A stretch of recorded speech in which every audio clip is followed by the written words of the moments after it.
Hi friends, welcome to Salem Padma சமையல். இன்றைக்கி நம்ம என்ன பார்க்க போகிறோன்னா, ஒரு ஹெல்த்தியான சாத்துக்குடி சாதம் தான் செய்ய போகிறோம். இது பார்த்திங்கன்னா விட்டமின் சி இருக்கிறதுனால உடம்புக்கும் ரொம்ப நல்லது. வாங்க போய் பார்க்கலாம். அதுக்கு முன்னாடி நம்ம சேனல் இப்போ தான் பார்க்குறீங்கன்னா மறக்காமல் சப்ஸ்கிரைப் பண்ணிக்கோங்க, பக்கத்தில் பெல் பட்டனி அழுத்திக்கோங்க. இப்போ இந்த சாத்துக்குடி சாதத்துக்கு பார்த்திங்கன்னா புளிப்பாக இருக்குது. நம்ம ஒரு சில பழம் யூஸ் பண்ண பார்த்திங்களா, அந்த மாதிரி பழத்தை எடுத்துகிட்டு சாறு எடுத்து வச்சுக்கலாம். அதுக்கப்புறம் பார்த்திங்கன்னா சாதம், வடித்த சாதம்,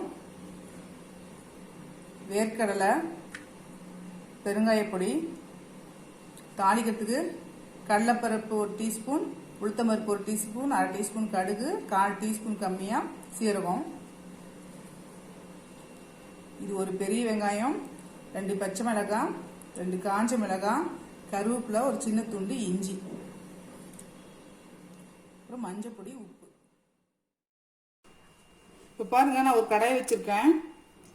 அதில் 3 டேபிள் ஸ்பூன் அளவுக்கு எண்ணெய் ஊற்றிக்கிறேன்.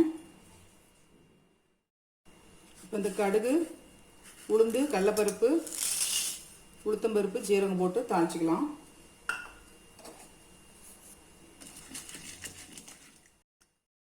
இப்போ பாருங்க, இது நல்லா பொரிஞ்சிருச்சு. இப்போ நான் வேர்க்கடலை போட்டுக்கிறேன்.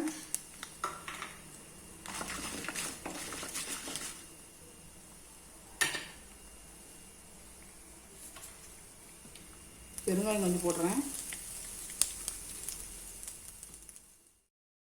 இப்போ இந்த வெங்காயம், மிளகாய்,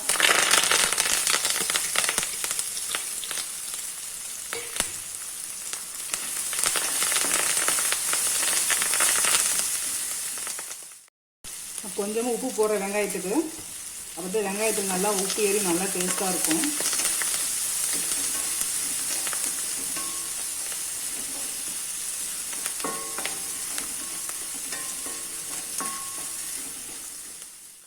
இப்போ பாருங்கள், வெங்காயம் ஓரளவுக்கு வதங்கிருச்சு. நான் மஞ்சள் பொடியும் மீதி இருக்கிற உப்பும் போட்டுறேன். மஞ்சள் பொடி பச்சை வாசனை போகணும். இப்போ பாருங்கள், அந்த புளிஞ்ச சாத்துக்குடி ஜூஸை ஊற்றிக்கலாம். இப்போ பாருங்கள், சாத்துக்குடி ஜூஸ் நான் ஊற்றிட்டேன். ஒரு பழம் புளிஞ்சா ஒரு 3 டேபிள் ஸ்பூன் அளவுக்கு தான் வருது. இது ஒரு கொதி வரட்டும். இப்போ சாதத்தை போட்டுக்கலாம்.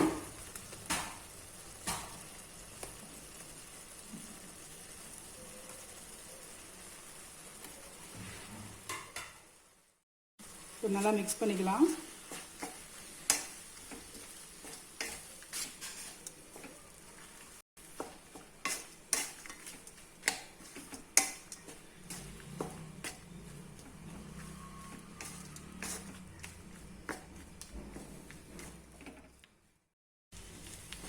அவ்வளோதாங்க, நம்ம சாத்துக்குடி சாதம் ரெடிங்க. இப்போ பாருங்கள், நம்ம செஞ்ச டேஸ்டியான சாத்துக்குடி சாதம் ரெடிங்க. இந்த வீடியோ உங்களுக்கு பிடிச்சிருந்தாக்க லைக் பண்ணுங்கள், ஷேர் பண்ணுங்கள், கமெண்ட் பண்ணுங்கள்.